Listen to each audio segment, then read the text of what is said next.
एक व्यतिकारी पुंज के मार्ग में पतली पारदर्शी प्लेट रखने का प्रभाव, मतलब हमारे पास जो है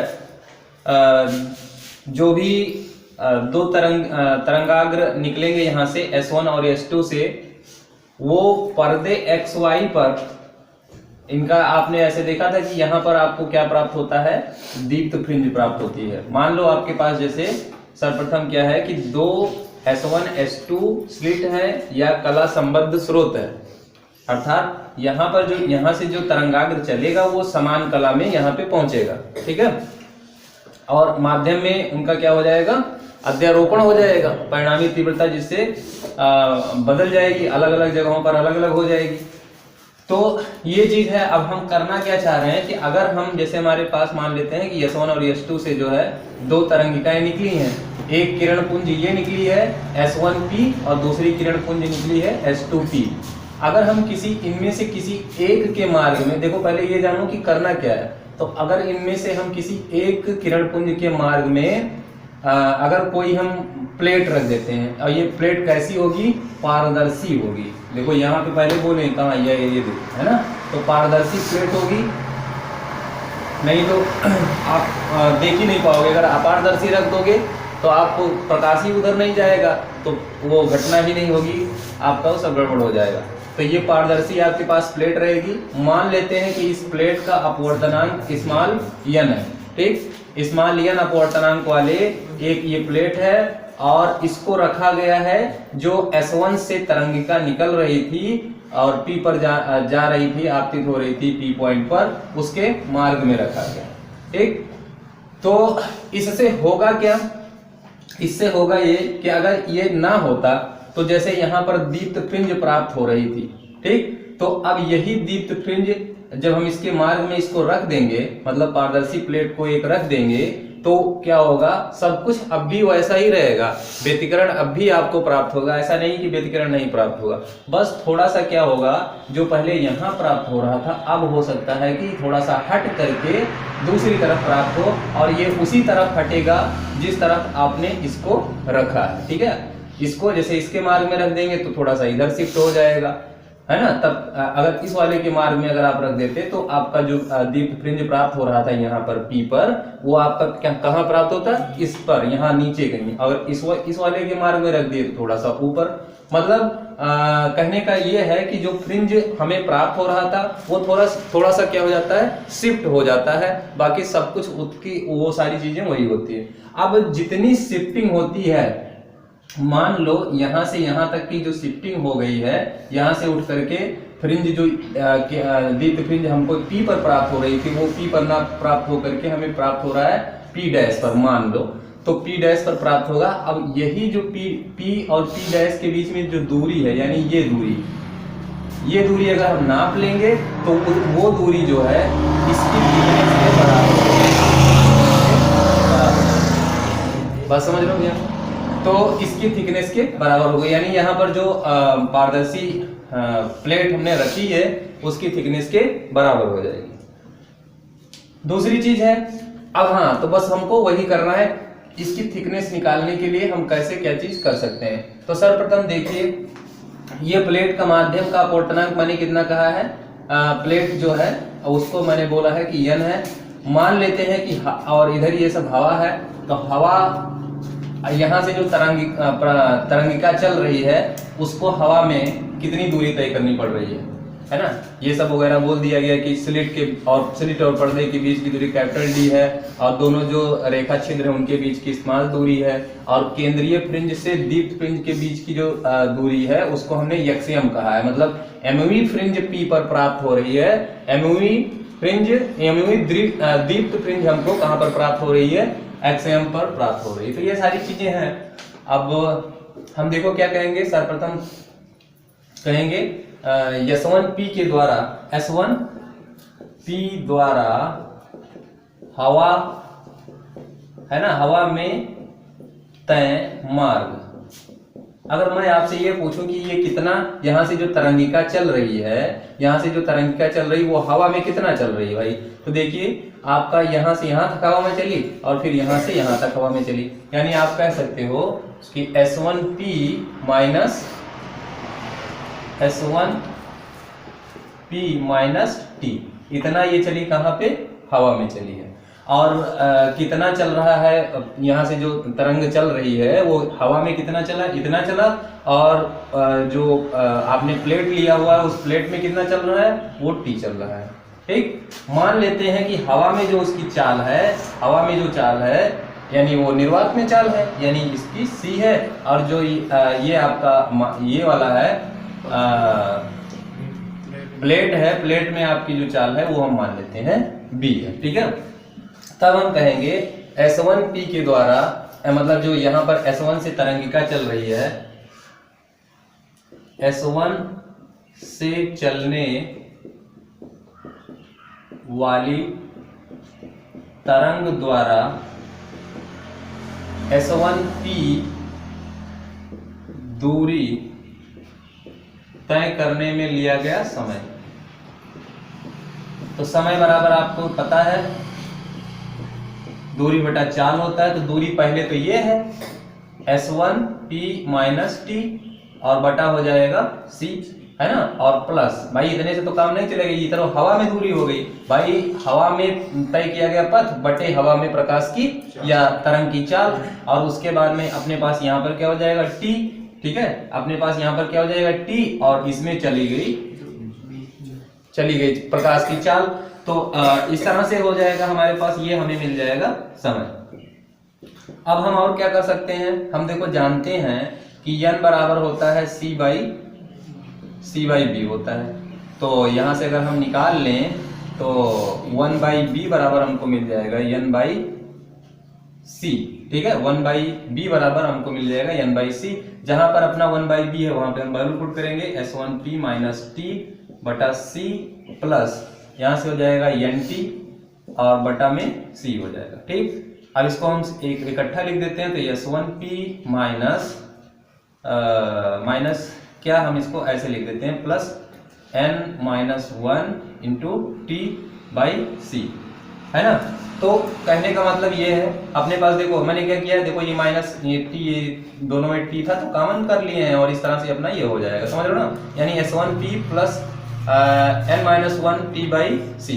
तो ये व्यंजक जो हमको प्राप्त हुआ है, ये व्यंजक क्या दर्शा रहा है, ये व्यंजक यही दर्शा रहा है कि अब जो है अगर पहले ये पट्टी ना होती, मतलब ये प्लेट ना होती, तो हमको कितना दूरी तय करना था, S1P दूरी तय करना था, S1P दूरी तय करना था। लेकिन अब हमको S1P से कुछ ज्यादा दूरी तय करना है। कितना ज्यादा दूरी तय करना भैया, क्योंकि वैसे भी आप देखो, अगर ये मैं समय बोल रहा हूं और इधर मुझे समय प्राप्त हो रहा है, और तो ये पूरा का पूरा आपका लिखा हुआ है दूरी, और नीचे आप जानते स्पीड ऑफ लाइट लिखा है, तो दूरी बटा चाल, यानी यही पूरी है ऊपर वाली दूरी। और अगर ये पूरी ऊपर वाली दूरी है तो इसका मतलब जो यहाँ से तरंगाग्र चल रहा था, या तरंगाग्र चल रहा था, तो वो उसको दूरी, अगर ये चीज ना होती तो उसको S1P दूरी तय करनी थी, लेकिन अब उसको n-1 टाइम्स t दूरी ज्यादा तय करना पड़ रहा है, समझ रहे हो ना, क्योंकि देखो ये टर्म इसमें जुड़ा हुआ है। अब आगे का हम क्या करने वाले हैं, अब हम निकालेंगे पथांतर, कहेंगे पथांतर। तो पथांतर बराबर आप देखो निकालोगे यहाँ से S2P भाई, ये वाला और ये वाला पथांतर निकालने के लिए हम लोग लास्ट वाले डेरिवेशन में कर चुके हैं ना। तो S2P माइनस ये वाला करते थे, तो इधर देख लेते हैं कितना दूरी हमने तय किया है, कितना दूरी तय किया है, यही तो दूरी है। तो हम इसको कहेंगे S1P plus n-1 times t, ये हो जाएगा पथांतर हमारा हो जाएगा। और अब इसको हम सही से लिख लेते हैं S2P माइनस S1P एक साथ में ले लेते हैं। और याद करिए पिछला डेरिवेशन, उसमें हमारे पास S2P माइनस S1P की जगह पे कुछ आया था, हमको प्राप्त हुआ था। तो यहाँ से हो जाएगा n-1t पथांतर अब हमको प्राप्त हो जाएगा S2P minus S1P minus n-1 times t, ठीक है। तो अब हम इसकी जगह पर क्या लिख सकते हैं, हमने लास्ट टाइम में देखा था कि पथांतर जो हमें प्राप्त हुआ था S2P माइनस S1P, तो ये हमें प्राप्त हो गया था x d by capital D, ठीक है, कुछ इस तरह से प्राप्त हुआ था। तो हम इसकी जगह, अब मैंने यहाँ पर तो दूरी पहले कह दिया है कि xm है, तो हम यहाँ पर xm भी बोल सकते हैं, यानी x या यहाँ पर क्या हो जाएगा xm d अपान capital d minus n minus 1 times t। ठीक है, तो ये पथांतर हो जाएगा। अब जो पथांतर होता है हम जानते हैं दीप्त फ्रिंज के लिए हमारा कितना होता है, यम लेम्डा के बराबर होता है। तो यहां से हम कह सकते हैं चूंकि पथांतर बराबर होता है एम लेम्डा दीप्त फ्रिंज के लिए, है ना, दीप्त फ्रिंज के लिए। तो दीप्त फ्रिंज के लिए जब पथांतर एम लेम्डा होता है तो हम लोग यहाँ पे रख देंगे इस वैल्यू को, यानी हम कहेंगे xm d बटा capital D minus n minus 1 times t बराबर m लेम्डा। या यहीं से अगर हम ये निकालना चाहें तो इसको उधर ट्रांसफर कर देते हैं, xm निकालना चाहें तो xm d बटा कैपिटल D बराबर हो जाएगा m lambda plus n minus 1 times t, ये उधर जाएगा प्लस में हो जाएगा।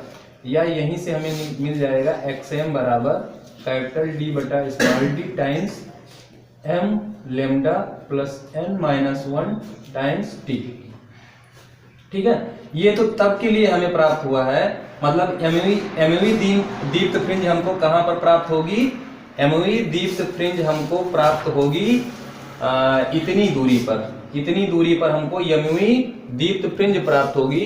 और ये तब प्राप्त होगा जब हम मार्ग में उसके एक तरंगाग्र के मार्ग में हम क्या कर देंगे, एक प्लेट रख देंगे। अब अगर मान लेते हैं कि प्लेट हमने नहीं रखा है, ठीक है, तो अगर हमने प्लेट नहीं रखा है तो उस स्थिति में उसको हम कह देते हैं, मानते हैं कि यमुई दीप्त फ्रिंज x यम डैश पर प्राप्त होती है ना, x डैश यम पर प्राप्त होती है। तो उस स्थिति में क्या होगा, उस स्थिति के लिए t बराबर आपका 0 हो जाएगा। और जैसे ही t बराबर आप 0 यहाँ पे रखेंगे, ये देखिए इसको बड़े ब्रैकेट में कर देते हैं इस तरह से, ठीक, t बराबर आप अगर 0 रखोगे तो ये वाला पूरा टर्म क्या हो जाएगा आपका, कट करके 0 हो जाएगा और खाली आपको मिल जाएगा m लेम्डा कैपिटल D अपान स्मॉल d।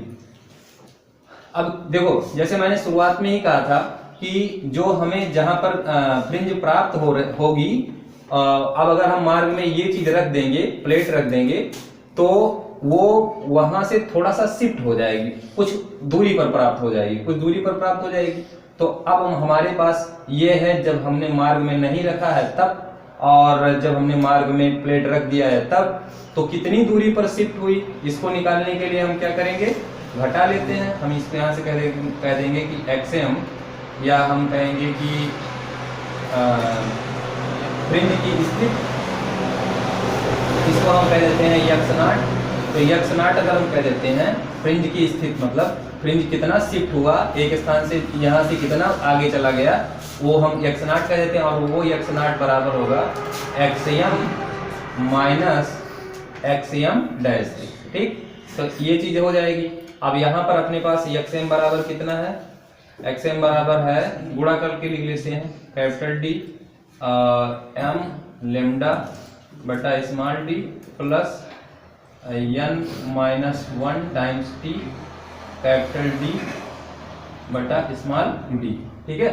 और माइनस में हो जाएगा आपका ये वाला m लेम्डा d अपान स्मॉल d, ठीक है। ये आपका इससे कैंसिल हो जाएगा, तो हमें मिल जाएगा x0 equal to n minus 1 times t d अपान d स्मॉल d, ठीक है ना भैया। तो इस तरह से हमें ये सूत्र प्राप्त हो जाएगा। अब इसमें जो है अगर हमें t पता करना है तो t बराबर भी हम यहीं से निकाल सकते हैं। और t अपना कितना हो जाएगा, t बराबर हो जाएगा x0 स्मॉल d बटा n माइनस 1 कैपिटल D, ठीक है ना। यानी अब आप यहाँ पर देखिए, ये जो टर्म आ रहा है इसमें यम नहीं है और यहाँ पर भी आपका यम नहीं है, तो यम का मतलब यम पर निर्भर ही नहीं करता कि कौन सी फ्रिंज के लिए आपका हर एक फ्रिंज क्या हो जाएगा, थोड़ा सा शिफ्ट हो जाएगा। बात समझ रहे हो ना। बाकी फ्रिंज की तीव्रता, इंटेंसिटी, इन सब चीजों पर कोई प्रभाव नहीं पड़ेगा अगर ये पारदर्शी है तो। समझ रहे हो ना। अगर ये पारदर्शी नहीं रहेगा तो इंटरफ्रेंस की घटना ही नहीं होगी। समझ रहे हो। प्लेट रखने से सिर्फ इतना होगा कि जो फ्रिंज हमको जिस बिंदु पर प्राप्त हो रही थी उससे थोड़ा सा हटकर प्राप्त होगी, और जितनी दूरी वो हटेगी उसी दूरी को हम इस फार्मूले की मदद से निकाल लेंगे। इस फार्मूले की मदद से निकाल लेंगे तो हम जो है वो दूरी नाप करके हम बता सकते हैं कि जो आपने मार्ग में प्लेट रखी है उस प्लेट की चौड़ाई या थिकनेस कितनी है।